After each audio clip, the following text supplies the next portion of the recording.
வரவேற்றுக் கொள்கிறேன். இந்த நாளிலும் கூட தேவன் ஒரு நல்ல ஆராதனைக்கு நேராக எங்களை வழிநடத்தி இருந்தார். நாளைக்கு பிறகு நல்ல ராகத்தோட பாட்டு அதே தாளத்தில் பாடின ஆராதனை என்ன நல்ல பாடல்கள், நல்ல கனிரண்ட குரல், நல்ல ஒரு உற்சாகமான ஆராதனைக்குள்ள சகோதரங்களை நடத்தி இருந்தார். எனவே நாங்கள் கர்த்தருடைய நாமத்திலே இந்த நாளில் கூட தேவனுடைய வார்த்தைக்கு நேராக வந்திருக்கிறோம். எனவே எடுத்துக்கொள்வோம். வெளிப்படுத்தின விசேஷத்தினுடைய 2வது அதிகாரம் அதனுடைய 18வது வசனத்தை நாங்கள் தியானத்துக்காக வாசிப்போம்.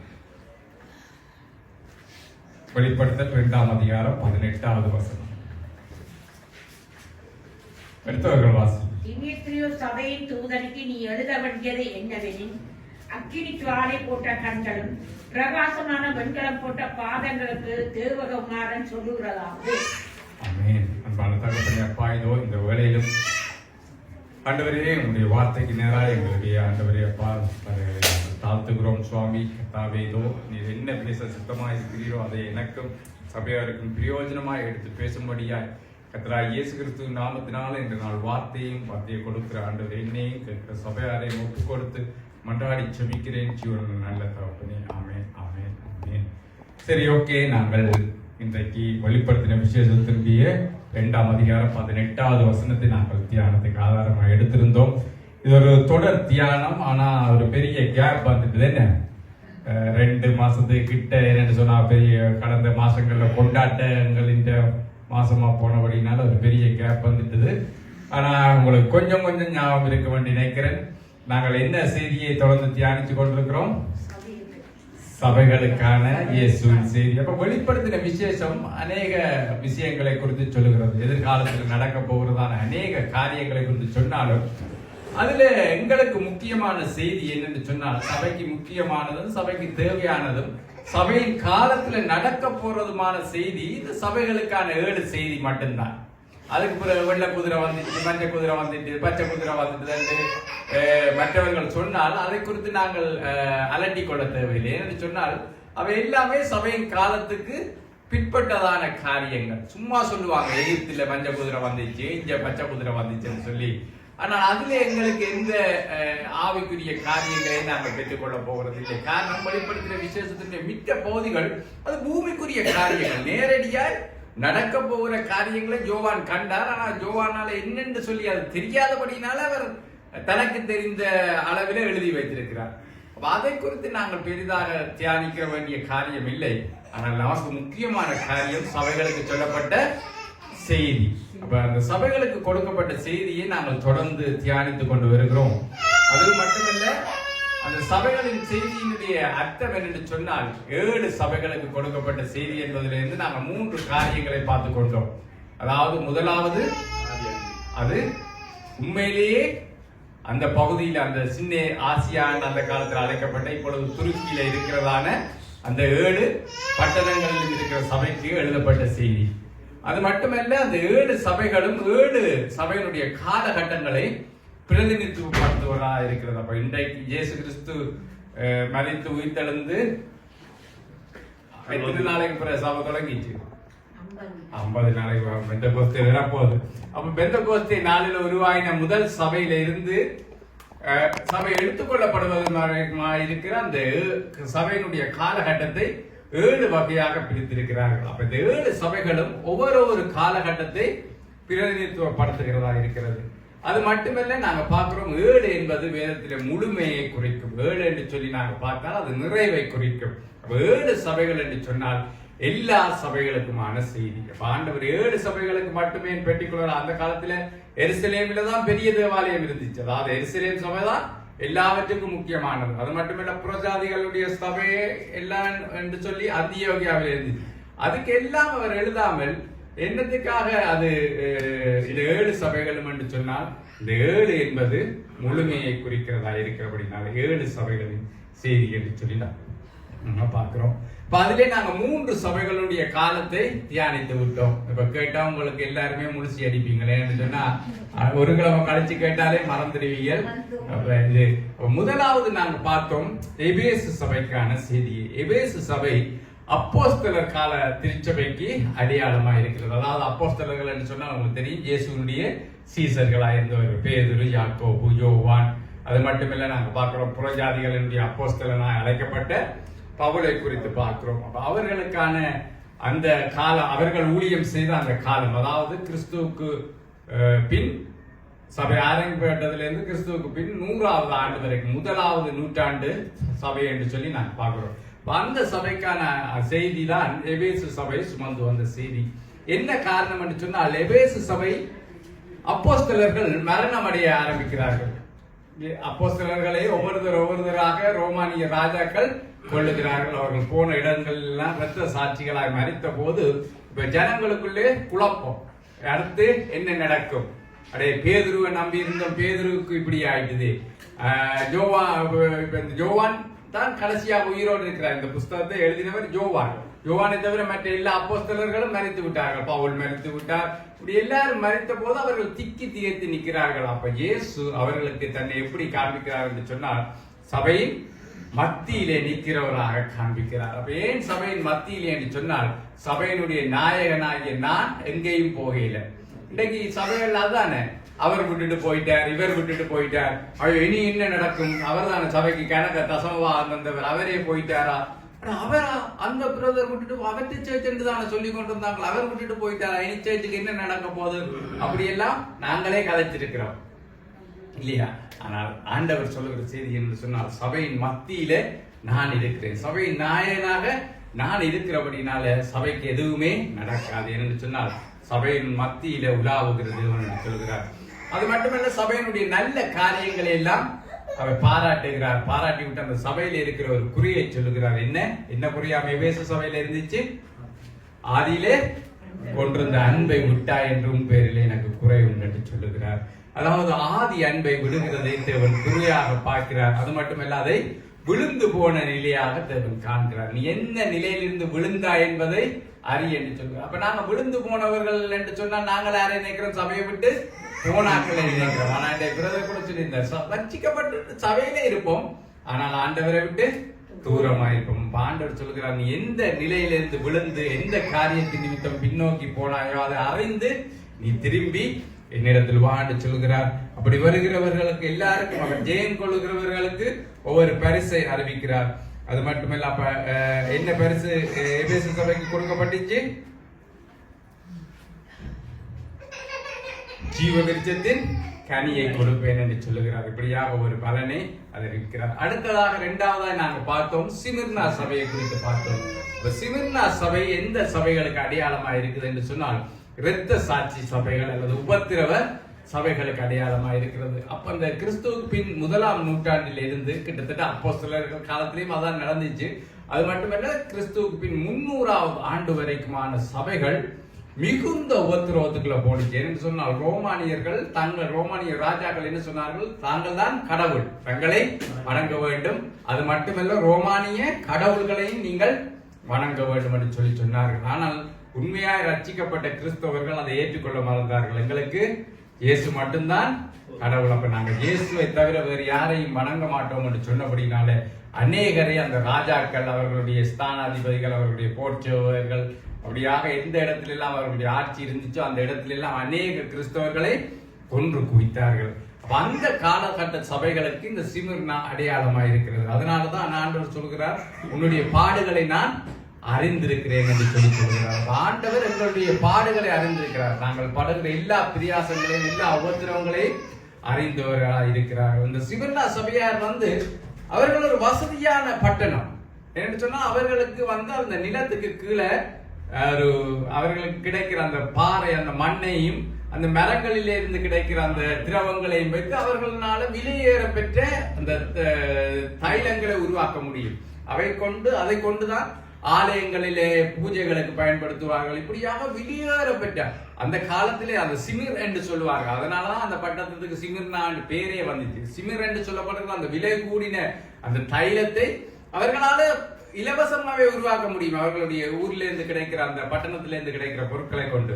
ஆனால் அவர்கள் என்ன முடிவு செய்தார்கள் என்று சொன்னா, புறஜாதி தேவர்களுடைய வணக்கத்துக்கு போகிற அந்த பொருட்களை நாங்கள் இனி உருவாக்க மாட்டோம் என்று சொல்லி முடிவெடுத்தார்கள். இப்ப அந்த மற்ற ஆலயங்களுக்கு தேவையான இதுகள் சப்ளை ஷோர்ட் ஆகிற போது ஏனென்று விசாரித்தால் இவர்கள் செய்ய மாட்டேன் என்று சொல்ல, ஏன் செய்ய மாட்டேன் என்று சொன்னால் ஆண்டவரே ஏற்றுக்கொண்டது நிமித்தம். அதனால என்ன செய்கிறார்கள், ரோமர்கள் இவர்களை அதிகமாய் நெருக்குகிறார்கள்.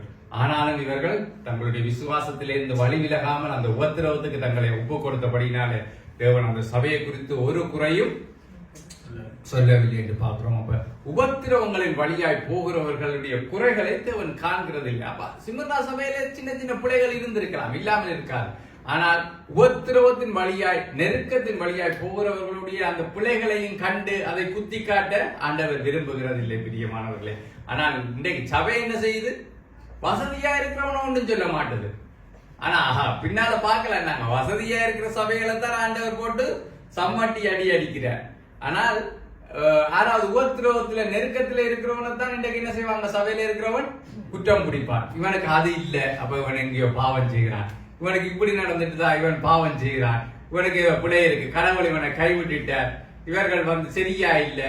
ஆனா வசதியா இருக்கிறவனை பார்த்து போடுவாங்க, பார்த்து எப்படி ஆசீர்வாதமா இருக்கிறார் அவர், அந்த பிரதர் பாத்தீங்களா அங்க லண்டனுக்கு நினைச்சா அங்க போறாரு இங்க போறாரு, ஆசீர்வாதமா இருக்கிறார். அந்த ஆசீர்வாதத்தை எங்க இருந்து கற்றுக்கொண்டார்களோ தெரியல, எது ஆசீர்வாதம் என்று தெரியாதபடிக்கு. ஆனால் ஆண்டவர் பாருங்கள், நெருக்கத்தில் இருந்த அந்த சபையில எந்த குறையையும் அவர் காணாதவராய் பாராட்டை மட்டுமே பொழிக்கிற ஒரு சபையாய் நாங்கள் இந்த சிமர்னா சபையை பார்க்கிறோம். அது மட்டுமல்ல, அந்த சபைக்கு என்ன சொல்லுகிறார், அந்த சபைக்கு என்ன சொல்லுகிறான்னு சொன்னால், நீ அந்த பாடுகளை குறித்து பயப்படாதே, நீ உபத்திரப்பட உண்மையாயிரு, அப்பொழுது உனக்கு நான் என்னத்தை தருவேன் என்று சொல்கிறார், ஜீவ கிரீடத்தை தருவேன் என்று சொல்கிறார். அப்ப அந்த ஜீவ கிரீடம், அதாவது அவர்களுக்கு ஒரு ஒரு பதக்கம், ஒரு பரிசு, ஒரு கிரீடம் அவர்களுக்கு காத்திருக்கு என்று சொல்லுகிறார். உபத்திரவங்களின் நிமித்தமாய் நாங்கள் போடுகிற போது நாங்கள் கவலைப்பட தேவையில்லை. தேவனுடைய உபத்திரவங்களுக்கான பரிசு நிச்சயமாய் அவர் வருகிற நாளத்திலே எங்களுக்கு பரலோகத்திலே உண்டு. அடுத்த சபையாக நாங்கள் பார்த்த சபை எந்த சபை, பெர்கமு சபை.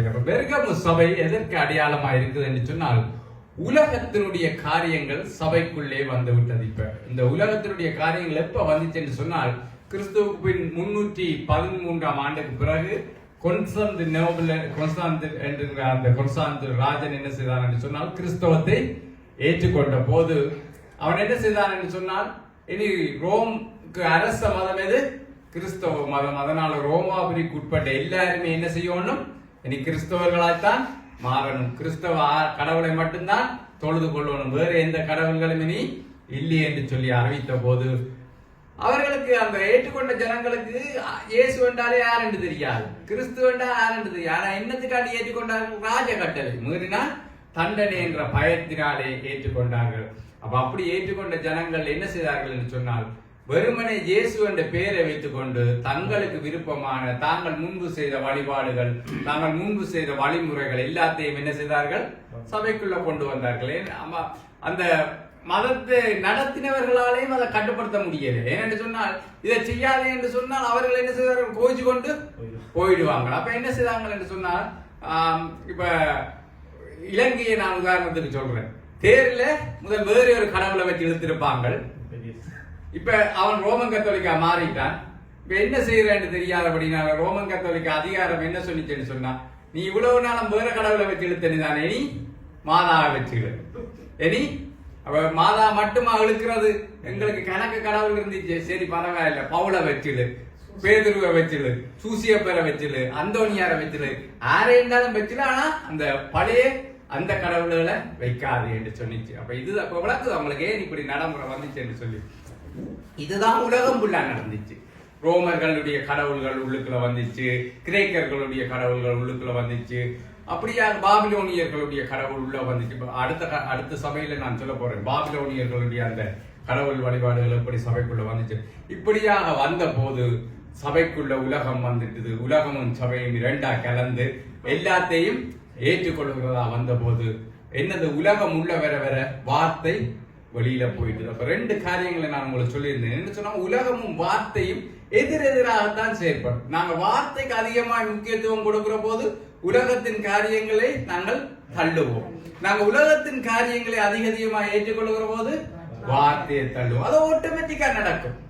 நீங்க எதுல நீங்க எதுலையுமே பிரியாசப்பட தேவையில்லை. நீங்கள் உலகத்தின் காரியத்தை கொஞ்சம் கொஞ்சமா ஏற்றுக்கொண்டு வந்தால் நாங்க வார்த்தையின்படி நடக்கிறது கொஞ்சம் கொஞ்சமா குறைந்து கொண்டு வரும். நீங்க வார்த்தையின்படி நடக்க ஆரம்பிக்கிற போது உலகத்தின் காரியங்கள் கொஞ்சம் கொஞ்சமா தள்ளப்பட்டு கொண்டு போயிடும். இது ரெண்டுமே ஒரு நாளும் மாறாது. நான் உலகத்துக்கும் ஏற்றபடி நடப்பேன், வார்த்தைக்கும் ஏற்றபடி நடக்கிறேன் என்று சொன்னால் அது முடியாத காரியம். அப்ப இதைத்தான் ஆண்டவர் இந்த பெர்கமு சபையிலே குறியாக பார்க்கிறார். ஆண்டவர் சொல்லுகிறார், நீ மனம் திரும்ப சொல்லி அந்த சபைக்கு எச்சரிக்கிறதை நாங்க பார்க்கிறோம். அது மட்டுமல்ல, ஜெயம் கொள்கிறவர்களுக்கு எப்பொழுதும் அவர் பரிசுகளை அறிவிக்கிறார். பிரியமானவர்களே, அப்பொழுது அவர்களுக்கு சொல்லுகிற பரிசு என்ன? ஜெயம் கொள்கிறவனுக்கு நான் மறைவான மன்னாவை புசிக்க கொடுப்பேன் என்று சொன்னால், மறைவான மன்னா என்கிறது வார்த்தை. அப்ப வார்த்தையை விட்டு வழி விலகி போன சபையிலேயும் உண்மையா இருக்கிறவர்களுக்கு அவர் சொல்லுகிறார், நான் இன்னும் உங்களுக்கு அதிகமான வார்த்தை, மறைவாயிருக்கிற காரியங்களை, வேதத்துல மறைந்திருக்கிற ரகசியங்களை உங்களுக்கு வெளிப்படுத்தி உங்களை நான் போஷிப்பேன் என்கிறார். அது மட்டுமல்ல, உங்களுக்கு நான் ஒரு அறியாத நாமத்தை தருவேன் என்று சொல்லுகிறார். அது பரலோகத்திலே அடைய போகிற மேன்மையா இருக்கிறது. பிரியமானவர்களே, இப்ப அடுத்ததாக நாங்க பார்க்க போகிற சபை தான் தியத்திரா சபை. இந்த தியத்திரா சபை இன்றைய தூதனுக்கு எழுத வேண்டியது என்னவென்றால், அக்கினி ஜுவாலை போன்ற கண்களும் பிரகாசமான வெண்கலம் போன்ற பாதங்களும் உள்ள தேவகுமாரன் சொல்லுகிறதாவது. ஒவ்வொரு சபைக்கும் இயேசு தன்னை வேறு வேறு விதமாக காண்பிக்கிறார். எல்லா சபைக்கும் ஒரே போல காண்பிக்கவில்லை. பாருங்கள், முதலாவது எபேசு சபைக்கு எழுதும் போது என்னன்னு சொல்கிறார், 7 நட்சத்திர வலது கரங்களில் ஏந்து கொண்டு 7 பொன் குத்துவிளக்குகளின் மத்தியிலே உலாவிக் கொண்டிருக்கிறார். அதாவது சபையின் மத்தியிலே உலாவுகிறவராக காண்பிக்கிறார். சிமிர்னா சபைக்கு எழுதும் போது என்ன சொல்லுகிறார் என்று சொன்னால், முந்தினவரும் பிந்தினவரும் மரித்து பிழைத்திருக்கிறார் என்று சொன்னால், அந்த சபை உயிர், அதாவது இரத்த சாட்சிகளாக அநேகர் மரித்து கொண்டிருக்கிறார்கள். அப்ப ஆண்டவர் சொல்கிறார், நானும் மரித்து பிழைத்தேன், இந்த உபத்திரவங்களை எல்லாம் நானும் அனுபவித்தேன், ஆனால் நான் உயிரோடு இருக்கிறேன். அப்ப நீங்களும் உயிரோ எழுந்திருப்பீர்கள் என்று அந்த நம்பிக்கையை கொடுக்கும்படியா அவர்களுக்கு அப்படி காண்பிக்கிறார். அப்படியே நீங்க பாத்தீங்கன்னு சொன்னால், பெர்கமு சபைக்கு எழுதும் போது என்ன சொல்லுகிறார், இருபுறமும் கருக்குள்ள பட்டயத்தை உடைய. அப்ப இருபுறமும் கருக்குள்ள பட்டயம் எதற்கு அடையாளம்? வார்த்தைக்கு அடையாளம். அந்த சபைக்கு என்ன காண்பிக்கிறார் என்று சொன்னால், வார்த்தை தான் முக்கியமானதுதான், வார்த்தையானவர் என்பதை காண்பிக்கிறேன் என்று சொன்னால், அந்த சபை வார்த்தையை விட்டு வழி விலகி போய்விட்டது. இப்ப இந்த சபைக்கு எழுதும் போது, தியத்திரா சபைக்கு எழுதும் போது என்ன சொல்லுகிறார் என்று சொன்னால், நான் அக்கினி ஜுவாலை போன்ற கண்களும் பிரகாசமான வெண்கலமான பாதங்களையும் உள்ள யார் என்று சொல்லுகிறார்? தேவகுமாரன். அப்ப இயேசுவுக்கு என்ன சொல்ல வேண்டி இருக்குது அந்த சபைக்கு? தான் யார் என்று? அக்கினி வெண்கலம் எல்லாம் ஓகே, ஆனா தான் யார் என்று சொல்ல வேண்டியது? தேவகுமாரன் என்று சொல்ல வேண்டி இருக்குது. ஏனென்று சொன்னால், இன்றைக்கு எங்களுடைய ஆவிக்குரிய சபைகள் என்று சொல்லுகிற சபைகள் கூட என்னென்னு சொன்னால், இயேசுவை ஏதோ அந்த கலிலியா கடல்ல சுத்தி திரிஞ்ச அந்த இயேசுவை தான் இன்றைக்கும் சொல்லிக் கொண்டிருக்கிறார்கள். அவர் ஒரு பெரிய டிவிக்காரர், அவர் பரலோகத்துக்கு போனாராம். இயேசு என்ன செய்தாராம்? சின்ன பிள்ளைகளுக்கு தண்ணி அடிச்சு விளையாடி கொண்டிருந்தாராம். அது மட்டும் இல்ல, இன்னொரு இந்தியா பாஸ்டர் வீட்டை வந்து இட்லிஸ் கொடுத்தாராம். அவர் இட்லியை சாப்பிட்டுட்டு அப்பத்தை சுட்டு அடுத்த விலைக்கு வாய்ப்பிட்ட சொல்லி அப்பம் சுட்டு வை என்று சொல்லிட்டு போனாராம். இப்படி எல்லாம் ஏன் அவர்கள் இயேசுவை காண்பிக்கிறார்கள் என்று சொன்னால், இயேசுவை அவர்கள் அதே மனுஷ தன்மையிலேயே, மனுஷனாக வந்தவராகவே, அவர் ஒரு மனுஷனை போலவே காண்பிக்க விரும்புகிறார்கள். தியத்திரா சபையினுடைய காரியமும் இப்படித்தான் போய்விட்டது. நான் பிறகு சொல்கிறேன், அது என்னது கிடையாது. அப்ப இயேசு தன்னை தேவகுமாரனாக காண்பிக்க வேண்டி இருந்துச்சு. பிரியமானவர்களே, அப்ப நாங்கள் இன்றைக்கு சபையிலையும் நாங்கள் அப்படித்தான் நினைச்சு கொண்டிருக்கிறோம் இயேசுவை. அப்படியே இந்த நன்மை செய்வராக துச்சு திரிந்த அந்த ஆண்டவரையுடைய வஸ்திரத்தின் ஓரத்தையாவது தொடையிலாதா, அப்படியாகத்தான் நாங்கள் இணைத்துக் கொண்டிருக்கோம். ஆனால் ஆண்டவர் சொல்லுகிறார், நான் தேவகுமாரன் என்பதை சபை மறந்து போய்விடக் கூடாது. நான் தேவனுடைய குமாரன், தேவனுக்கு சமமானவர், தேவனுடைய எல்லா காரியங்களிலும் ஆளுகை உள்ளவர் என்பதை தேவன் இந்த தியத்திரா சபைக்கு காண்பிக்க விரும்புகிறார். எங்களுடைய சபைக்கும் காண்பிக்க விரும்புகிறார். நாங்கள் வெறுமனே அவரை மனுஷனாக எண்ணி வெறுமனே கலிலியா கடலில் சுற்றி திரிகிறவராக, அல்லாட்டிக்கு அந்த உயிர்த்தெழுந்து வந்த போது தோமா கேட்டாரே, உங்களுடைய கரங்கள்ல என்னுடைய இந்த ஓட்டையில நான் என்னுடைய விரலை விட்டு பார்த்தா தான். சில பேர் அப்படி சொல்லுவாங்க, எனக்கு விசா கிடைச்சா தான் ஞானஸ்தானம் எடுப்பேன். நான் அப்படிப்பட்ட ஆட்களை எல்லாம் பார்த்திருக்கிறேன். எனக்கு வேலை கிடைச்சா தான் ஆண்டவரை ஏற்றுக்கொள்ளுவேன், எனக்கு அது கிடைச்சா தான் நான் ஏற்றுக்கொள்வேன், இது கிடைச்சா தான் பாஸ்டர் அதை செய்தா தான் சேர்ச்சுக்கு வருவேன், பாஸ்டர் மன்னிப்பு கேட்டா தான் சேர்ச்சுக்கு வருவேன் என்று சொன்னாக்களே எனக்கு தெரியும். அதெல்லாம் எப்படிப்பட்ட இயேசுவை அவர்கள் நினைத்துக் கொண்டிருக்கிறார்கள்? அந்த மனுஷகுமாரன் ஆகிய இயேசு என்று நினைத்துக் கொண்டிருக்கிறார்கள். பிரியமானவர்களே, சபையின் நடுவில் உலாவுகிற, சபைக்கு செய்திகளை அனுப்புகிற, சபையை கண்காணிக்கிற இயேசு எப்படிப்பட்டவர்?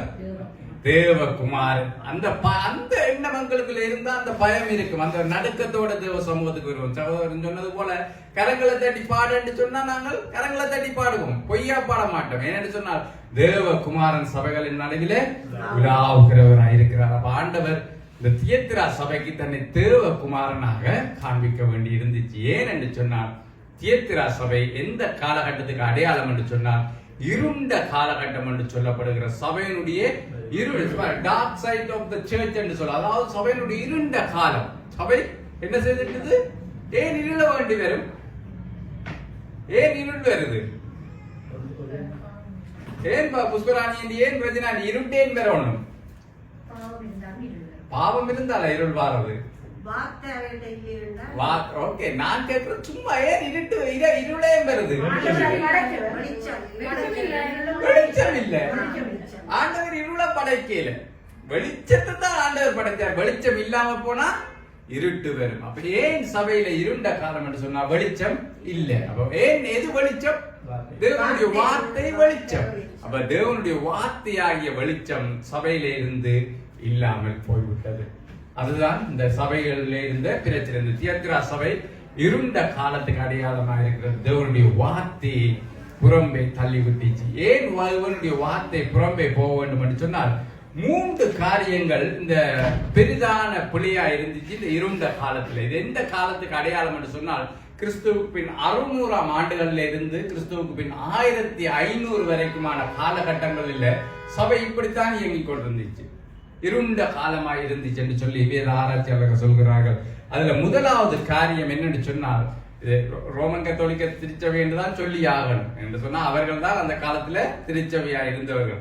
அவர்கள் 3 முக்கியமான நடைமுறைகளை பிரசங்கித்தார்கள். முதலாவது என்னன்னு சொன்னால் தேவ வார்த்தை தான் அதுவரைக்கும் முக்கியமா இருந்துச்சு. சபைகள் தேவ வார்த்தையின்படிதான் நடந்துச்சு.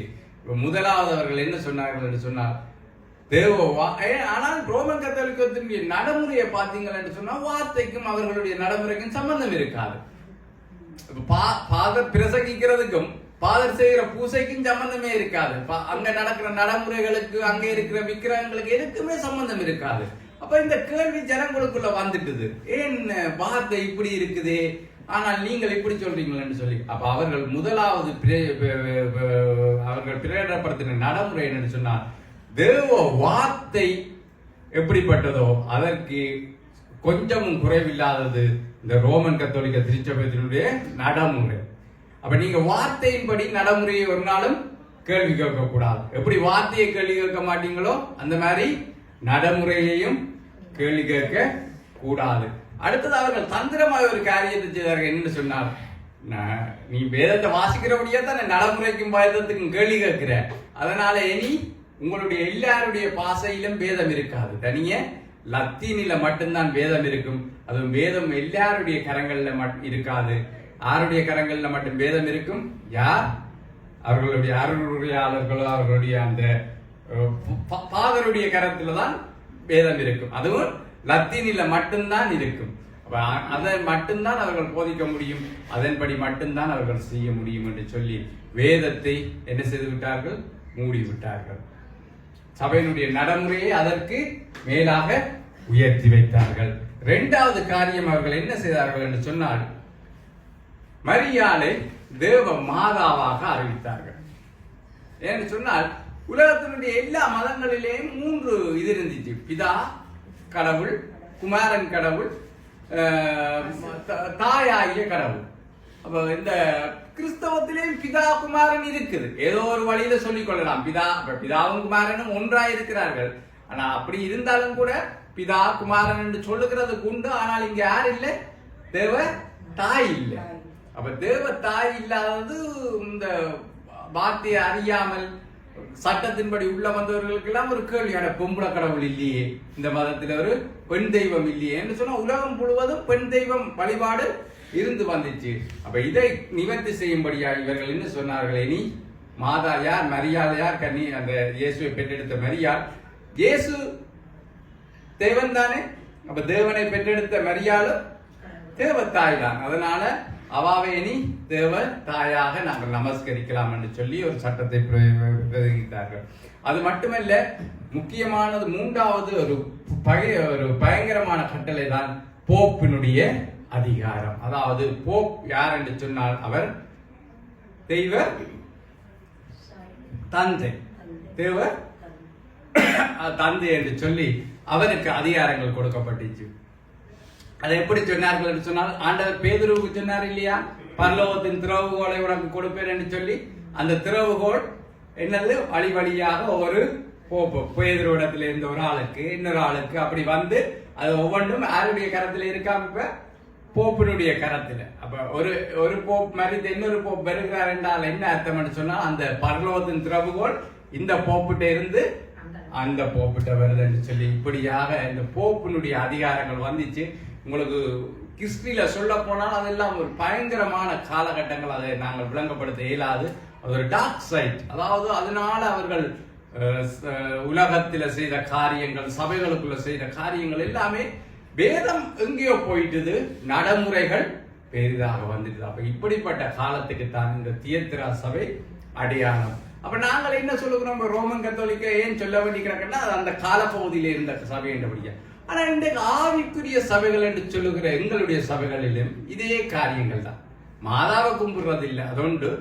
ஆனால் மற்றும்படி பாருங்கள், இன்றைக்கு சபையிலே நடைமுறைகள், சில சபைகள் சொல்லும் இந்த நடைமுறைகளுக்கு உட்பட்டுத்தான் நடக்கணும், அது வேதத்துக்கு எதிராக இருந்தா கூட கேள்வி கேட்க கூடாது.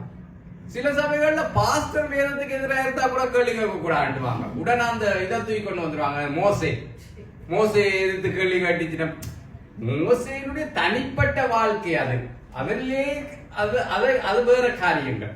ஆனால் இது வேதத்துக்கு எதிராக பிரசங்கிக்கிற ஊழியக்காரனை பார்த்து கேள்வி கேட்டாலும் சொல்லுவாங்க, மோசையை பார்த்து கேள்வி கேட்கிறீங்க நீங்க சொல்லி.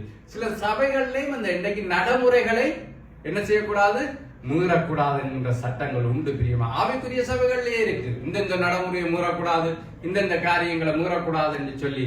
ஆனால் வேதத்துக்கு அது எதிராக இருந்தாலும் அதை கேள்வி கேட்கக்கூடாது என்கின்ற நடைமுறை இருக்குது பிரியமானவர்களே. அப்படியாக சில வேளைகள்ல சில கை அத்தாரிட்டிஸ மீற முடியாது. சில சபைகள்ல அவர் தான் அத்தாரிட்டி என்று சொன்னா அவர் சொன்னதுதான், அதை மாற்ற இயலாது. அது வேதத்துக்கு எதிராக இருந்தாலும் கூட மாற்ற இயலாது. இன்னைக்கு ஆவிக்குரிய சபைகளும் அப்படியான நிலைமைக்குள்ள போயிருக்குது. நாங்கள் இப்ப தொடர்ந்து வசனங்களை வாசித்து இந்த சபையிலே எப்படியான நடைமுறைகள் இருந்துச்சு, ஆண்டவர் அதுக்கு என்னெல்லாம் சொன்னார் என்று சொல்லி பார்க்கிறோம்.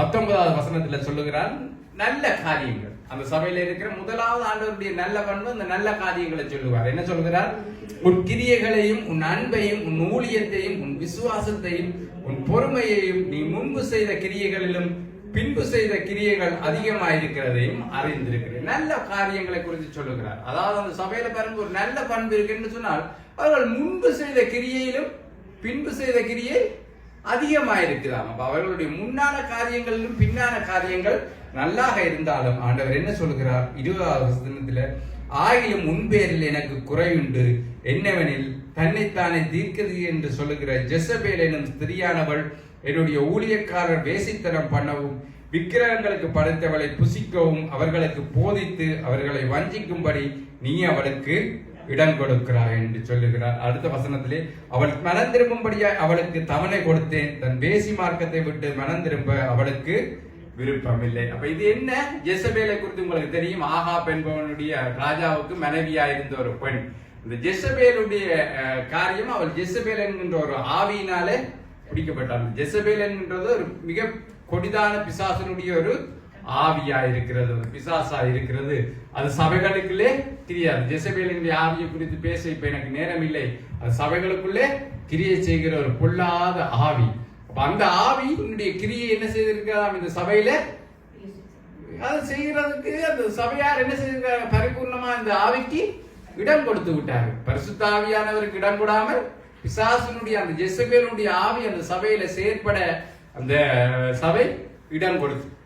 இந்த ஜெசபேலுடைய சபை அந்த ஆவிக்கு அநேக குணம் உண்டு. அது என்ன அதுல உண்டு சொன்னா, இந்த ஜெசபேல் என்ன செய்யறான்னா தன்னைத்தானே உயர்த்துகிற தன்மை அந்த ஜெசபேல் என்கின்ற ஆவிக்கு உண்டு. அந்த பாருங்க, அந்த ஆவி என்ன செய்யணும்னா தன்னைத்தானே உயர்த்தும். இன்னைக்கு சபைகள்ல ஊழியக்காரர்களுடைய சில பேர் அந்த ஆவி ஜெசபேல் என்கின்ற ஆவியினால நடத்தப்படுகிற ஊழியக்காரர் நல்லா இருப்பாங்க, திடீரென்று பார்த்தா தன்னைத்தானே உயர்த்துவாங்க. நான் தான் நீ பாஸ்டர், எனக்கு பின்னால வாங்கும், நான் தான் ஏன் பாருங்க, இந்த ஜெசபேலுடைய ஆவியுடைய தாக்கம் எல்லா சபைகளுக்குள்ளேயும் பெறப்பாக்கும்.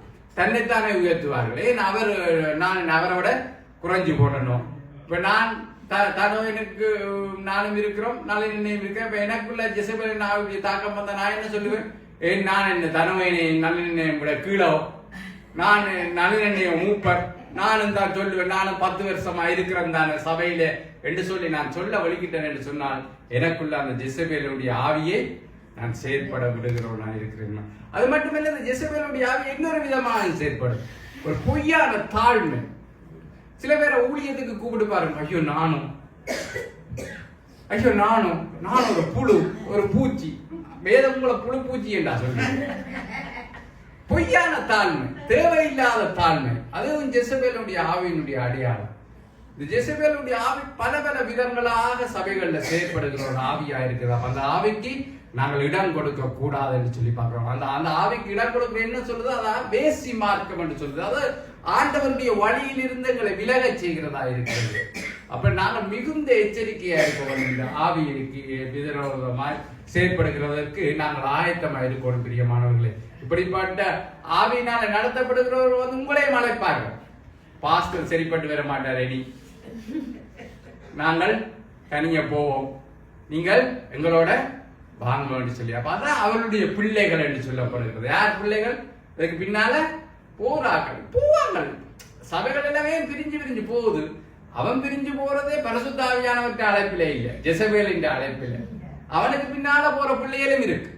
அப்ப அந்த சபையில எப்படி நடக்கும்? ஏனென்று சொன்னா தன்னைத்தானே உயர்த்துகிற அந்த ஜெசபேலுடைய ஆவிக்கு இடம் கொடாமல் இருங்கள். அது மட்டுமல்ல, அந்த மாய்மாலமான தாழ்மை தேவையில்லை. ஐயோ நானும் ஒரு புழு. சில பேரை போய் கேட்டு பாருங்க, எனக்கு சில நேரம் எரிச்சல் வரும் சில பேரோட கதைச்சா. தேவையில்லாம தாழ்த்துவாங்க. தாழ்மை இருக்கணும், ஆனா தாழ்வு மனப்பான்மை இருக்கக்கூடாது. எங்களை யாரையுமே தேவன் குறைவானவர்களாக அழைக்கவில்லை. பாஸ்டர் நெடுகளும் சொல்லுவேன், உங்களுக்கு ஆவிக்குரிய சகல உன்னதத்தின் ஆசீர்வாதங்களாலும் ஆசீர்வதிப்பார் இல்ல, ஆசீர்வதிச்சு இருக்கிற. அந்த ஆசீர்வாதம் எங்களுக்குள்ள இருக்கு. நீங்களே குறைவாக நினைக்கிறீங்க. நீங்க தாழ்வு மனப்பான்மையோட அணுகுவீர்களாக இருந்தால் அங்கேயும் உங்களை ஜெசபேல் தாக்கி வச்சிருக்கிறார். அப்ப கவனமா இருக்க வேண்டும் பிரியமானவர்களே. இப்படிப்பட்ட அந்த ஆவியினுடைய தாக்கம் இந்த தியத்திரா சபைக்குள்ளேயும் வந்துட்டது. தங்களை எண்ணத்துக்கு உயர்த்தி விட்டார்கள். தாங்கள் யாரா? தேவ ஆவிக்குரிய தகப்பன் என்று சொல்லி போ. அது மட்டுமல்ல, ஒவ்வொருத்தரையும் உயர்த்தி அது இது என்றெல்லாம் சொல்லி கணக்க உயர்த்த. இன்றைக்கு ஆவிக்குரிய சபைகளுக்குள்ளேயே வந்துட்டது கார்டினர். என்ன போப் தான் தெரியல. வெந்த கோஸ்டே போப்பன்னு கொஞ்ச காலத்துல வந்துடும். அது என்னத்துக்கு அடையாளம்? தியத்திராவுக்கு அடையாளம். பிரியமானவர்களே, இருண்ட காலம் அப்படியெல்லாம் போகுது என்று சொன்ன சபைகள் தங்களை உயர்த்தி தான் கார்டினல் தான் போப்பன்னு எல்லாம் சொல்லிக் கொண்டு போறீனம் என்று சொன்னால் என்னத்துக்குள்ள போறீனம் என்ற அர்த்தம்? வார்த்தையை விட்டுட்டு நடைமுறைகளுக்கு பின்பாக போறீனம் என்ற அர்த்தம். அது தியத்திராவுக்கு அடையாளமா இருக்கு. தியத்திராவை தேவன் வெறுக்கிறவரா இருக்கிறார். ஏனென்று சொன்னால் தியத்திரா சபைக்குள்ள செயற்பட்டது பரிசுத்த ஆவி இல்ல, ஜெசபேலின் ஆவி. அப்ப அந்த ஜெசபேலின் ஆவிக்கு அவர் என்ன சொல்லுகிறார் என்று சொன்னால், அவளுக்கு தான் டைம் கொடுத்தாராம் திருச்சபைக்கு திரும்பி வர்றதுக்கு மனம். ஆனாலும் அதற்கு பிறகு 22வது வசனத்துல சொல்கிறார், நான் அவளை கட்டில் கிடையாக்கி அவளுடைய விபச்சாரம் செய்தவர்களை தங்களுடைய கிரியைகளை விட்டு மனம் திரும்பாவிட்டால் அவர்களை மிகுந்த உபத்திரவத்திலே தள்ளி அவளுடைய பிள்ளைகளையும் கொல்லுவேன். அப்பொழுது நானே உள்ளந்திரியங்களையும் இருதயங்களையும் ஆராய்கிறேன் என்று எல்லா சபைகளும் அறிந்து கொள்ளும். அப்ப இயேசு அன்பானவர். என்ன அப்படித்தான் பாடிக்கிறோம், அவர் அன்பான தேவன், அன்பான எங்கள் தேவ ஆவியே, அன்பின் உருவமாகிய இயேசு என்ன சொல்றார்? அவர்கள் பிள்ளைகளை கொல்லுவேன் என்று சொல்றார். அப்ப நியாய தீர்ப்பிலே அவருடைய அன்பு அல்ல, அவருடைய நீதிதான் பிரியமானவர்களை நிர்ணயிக்கும். அவர் மனம் திரும்பி அவருடைய வார்த்தையின்படி வாழ்ந்த அவருக்கு உண்மையான திருச்சபையா இல்லாத படிக்க அவர் போய் நாங்கள் ஜெசபேலின் ஆவியை பிடித்து நான் தான் பெரியாள் நீ தான் பெரியாள் சபைகள்ல இந்த எண்ணங்கள் வருகிற போது மிகுந்த எச்சரிக்கையா இருங்கள். தியேத்திரா சபையை நினைத்துக் கொள்ளுங்கள். யாருக்காவது பெருமை வருது என்று சொன்னா நான் நளினன்னைக்கு விட கீழியோ ரஞ்சித் பிரதரை விட கீழியோ இல்ல பாஸ்டர் என்ன எனக்கு சொல்றது வருதா? இல்லாட்டிக்கு உமா இன்னைக்குதான் நான் என்னதுக்கு நிசா சொல்றத கேட்கணும், இல்லாட்டி பாமாண்டி சொல்றத நானே கேட்கணும் ரஜினாண்டி நினைக்கிறீங்களா? நினைக்கிறீங்களா சொல்லுங்க. ஆண்டவர் என்ன சொல்லுகிறார்? அவளை கட்டில் கிடையாக்கி அவருடைய பிள்ளைகளை பிள்ளைகளை என்று சொல்ல அவர் என்ன சொல்லுவாங்க என்று சொன்னால் அந்த ஜெசபேலின் ஆவிக்கு இடம் கொடுத்து எழும்பி வருகிறாரே. நான் சபையை பிரிச்சு கொண்டு போறேன் என்று நான் வலிக்கிட்ட எனக்கு பின்னால வர்ற நீங்கள் இருக்கிறீங்களே, உங்களையும் சேர்த்து தான் சொல்லுகிறார். என்ன சொல்லுகிறார் சொன்னா மனம் திரும்ப நாங்கள் தைரியமா சொல்லுகிறேன். இப்படியாக சபைகளை பிரித்து கொண்டு நான் பாஸ்டரோட கீழே போ எனக்கு வசனம் தெரியும் அதை என்ன பாஸ்டர் நளினன்னைக்கு தூக்கி கொடுத்துட்ட நாங்க இருக்கத்தக்கதா விளங்குதா? இப்படி போ நான் பிரிச்சு கொண்டு போய் எனக்கு பின்னால தனவன் பெறுவான் தனவன் பெறலான் இப்படி வெறவர்களுக்கு நான் பிள்ளைகள் சொல்லுகிறார். ஜெசபேலுடைய பிள்ளைகளுமா இருக்கிறார். அவர்களுக்கு என்ன சொல்லுகிறார் ஆண்டவர்? நியாய தீர்ப்புக்குள்ள கொண்டு வந்து நிறுத்துகிறார். பிரியமானவர், அவர்கள் தேவனுடைய நியாய தீர்ப்புக்கு தப்ப மாட்டார்கள் என்று சொல்லுகிறார். பிரியமானவர்களே, நீங்க நினைக்கலாம் பெரிய பெரிய ஊழியக்காரங்கள் தான் அழைக்கிறாங்க, இந்தியாவில இருந்து எல்லாம் வந்து அபிஷேகம் பண்ணுவீங்க அவையில இவர் பிரிச்சு கொண்டு போயிடுவார்.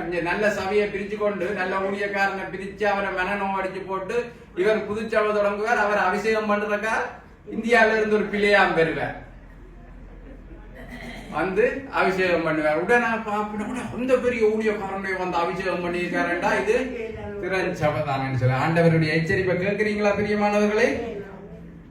அவர்களை கொல்லவே கொல்லுவேன். அது 2வது மரணம். அந்த உபத்திரவம் எல்லாம் வந்து அந்த நியாய தீர்ப்பினுடைய உபத்திரவத்தை அதான் அக்னி ஜுவாலை போன்ற கண்களும் பிரகாசமான வெண்கல பாதங்கள் என்கிறது என்னத்தை காட்டுகிறது சொன்னால் நியாய தீர்ப்பு செய்கிற தேவகுமாரனை காண்பிக்கிறது. பிரியமானவர்களே, அப்ப தேவன் சொல்லுகிறார் அப்படி நான் நியாயம் தீர்க்கும் போது என்ன அறிந்து கொள்ளுமா எல்லா சபைகளும் நானே உள்ளந்திரியங்களையும் இருதயங்களையும் ஆராய்கிறவர். அப்ப தேவன் வெளிமனை செயற்பாடுல பாக்குறது இல்ல. இப்ப நான் சிலவளை நளினன்னைக்கு பின்னால நளினன் நீங்க தான் நளினன் என்று தெரிவேன். சில பேர் பாஸ்டருக்கு பின்னால தெரிவாங்க பாஸ்டர் நீங்க தான் பாஸ்டர் நீங்க சொல்றதா எனக்கு வேத வார்த்தைன்னு. ஆனா இருதயத்துல என்ன பார்த்து கொண்டிருப்பாங்க எப்ப சான்ஸ் கிடைக்கும் வேற புத்தி போட்டு பின்னால புத்தி போட்டு நான் மேல வர்றதுக்கு. ஆனா ஆண்டவர் சொல்ற நான் உள்ளந்திரியங்களையும் இருதயங்களையும் ஆராய்ந்து நீ என்ன நோக்கத்துல தெரியும் நீ செயற்படுற விதமட்ல உன்னுடைய இருதயத்தினுடைய சிந்தனை. சில பேர் சும்மா பேருக்கு தாழ்மையா இருப்பார்கள், ஆனா உள்ளந்து நான் பார்த்திருக்கிறேன். ஒரு ஆள் எனக்கு சொல்லிச்சு பாஸ்டர் நிஜம் சொன்னா கிணத்துக்களை குதிப்பாரு. அதே ஆள் பிறகு வந்து சொல்லிச்சு அதை சொல்லலாம். அது பரவாயில்ல, அது சொன்னதுதான் உண்மையான காரியம். என்ன மாய்மானமான தாழ்மை. தேவன் உள்ளந்திரியங்களை அறிகிறார். செயற்பாட்டுல ஐயோ பிரதர் நீங்கள் உங்கள் பாஸ்டர் நீங்க தான் என்ன கண்டு சொல்லி அப்ப ஆனால் என்ன ஆண்டவர் சொல்கிறார் நான் உள்ளந்திரியங்களை ஆராய்ந்திருக்கேன். நீ மனசுல என்னத்தை நினைச்சு செயற்பட்ட சபையில என்பதையும் நான் அறிந்திருக்கிறேன். அவர்களும் நியாய தீர்ப்புக்கு தப்ப முடியாது என்பதை தேவன் சொல்லுகிறார். பிரியமானவர்களே, அது மட்டுமல்ல அடுத்த பிறகு அவர் சொல்லுகிறார் என்னன்னு சொன்னால் 24வது வசனத்துல சொல்லுகிறார் தியத்திராவிலே இந்த போதகத்தை பின்பற்றாதவர்களும் உண்டு. ஒரு சபையில நாங்கள் நியாயம் தீர்க்க கூடாது இந்த சபையை கொஞ்சம் புலியான சபை என்று சொல்லி என்னன்னு சொன்னா அந்த சபையிலும் ஆண்டவரை உண்மையாய் பின்பற்றுகிறவர்கள் உண்டு. பிரியமானவர்களே, சிலவேளை நாங்களும் பொதுப்படையா சொல்லிட்டு போயிடுவோம் இந்த ஆய்வு இந்த சபைக்குள்ள போக ஏலான்னு சொல்லி. ஆனா ஆண்டவர் என்ன சொல்லுகிறார் தியத்திராவிலும் இந்த போதகத்தை பற்றி கொள்ளாமலும் சாத்தானுடைய ஆழங்கள் என்று அவர்கள் சொல்லுகிற அந்த ஆழங்களை அறிந்து கொள்ளாமலும் இருக்கிறவர்களாகிய உங்களுக்கு நான் சொல்லுகிறதாவது சபையில ஒழுங்கா இருக்கிறீங்களா? உங்களுக்கு நான் என்ன சொல்லுகிறேன், உங்கள் மேல நான் வேறொரு பாரத்தை நான் சுமத்த மாட்டேன், உங்களுக்குள்ளதை நான் பெரும்பெறவும் பற்றி கொண்டிருங்கள். அப்ப வழி விலகி போகாமல் உண்மையா சில பாருங்க சபைகள் உடைந்து நொறுங்கி சுக்குநூறா போற போது உண்மையா இந்த சபைக்கு இருக்கிற 2-3 பேர் இருப்பாங்க. இந்த எபேசியர்ல நாங்க படிச்சோம் என்ன அநேக யூதர்கள் கிறிஸ்துவை மறுதளித்தார்கள், ஆனா கொஞ்சம் கூட்டம் அவருக்கு பின்னாக வந்துச்சு. அப்ப அந்த கொஞ்சம் உண்மை உள்ளவர்களை ஆண்டவர் அறிந்திருக்கிறார். அவர்களை பார்த்து சொல்லுகிறார் நான் பெருமளவும் உங்களுக்குள்ளதை பற்றி கொண்டிருக்கிறேன். அந்த விசுவாசத்துல உறுதியா இருங்க, அந்த உண்மைத்தன்மையில உறுதியாக இப்ப வரைக்கும் அவர் வரும் வரைக்கும் அதை பற்றி கொள்ளுங்கள் என்று சொல்கிறார். ஜெயம் கொண்டு முடிவு பரியந்தம் என் கிரியைகளை கை கொள்கிறவன் எவனோ என்று சொல்கிறார். அப்ப ஜெயம் கொள்கிறவன் என்ன செய்வான் என்று சொன்னால் முடிவு பரியந்தம் அவருடைய கிரியைகளை கை கொள்வான், அவருடைய வழியிலே நடப்பான். பிரியமானவர்கள், அப்ப ஜெயம் கொள்கிறது என்று சொன்னால் நாங்க ஒரு டைம்ல இல்ல, எப்பொழுதும் அவர் வருகை பரியந்தமும் அல்லது எங்களுடைய மரணம் சம்பாதிக்கிற வரைக்கும் நாங்கள் என்ன செய்யணும்? நிலை நிற்கிறவர்களாய் எங்களுக்கு தேவன் கொடுத்த அந்த காரியங்களை பற்றி கொள்கிறார். சபைக்கு உண்மை உள்ளவர்களாய், வேதத்துக்கு உண்மை உள்ளவர்களாய், ஆண்டவருக்கு உண்மை உள்ளவர்களாய் நாங்கள் முடிவு பரியந்தம் இருக்கணும் என்று சொல்லி தேவன் விரும்புகிறார். பிரியமானவர்கள், அவருக்கு என்ன செய்வாராம்? அப்ப அவர்களுக்கு சொல்லுகிற அதிகாரம் என்ன சொல்லுகிறார் என்று சொன்னால், ஜெயம் கொள்கிறவனுக்கு நான் என் பிதாவினிடத்தில் அதிகாரம் பெற்றது போல ஜாதிகள் மேல் அதிகாரம் கொடுப்பேன். அப்ப தேவன் சொல்லுகிறார், நான் எப்படி அதிகாரம் பெற்றவர்களாய் உயிர்த்தெழுந்த இயேசு எப்படி வல்லமை உள்ள அதிகாரம் பெற்றவராய் இருக்கிறார்களோ அதே போல அந்த அதிகாரத்தை தான் கொடுப்பேன் என்று சொல்லுகிறார். 27வது வசனம், அவன் இரும்பு கோலால் அவர்களை ஆளுவான், அவர்களை மட்காண்டங்களைப் போல நொறுக்கி போடுவார்கள் என்று சொல்லப்படுகிறது. இந்த வசனம் ஆண்டவராய் இயேசு கிறிஸ்துவை குறித்த தீர்க்க தரிசனம். சங்கீதம் 2ஆம் அதிகாரத்தினுடைய 9வது வசனம் இது.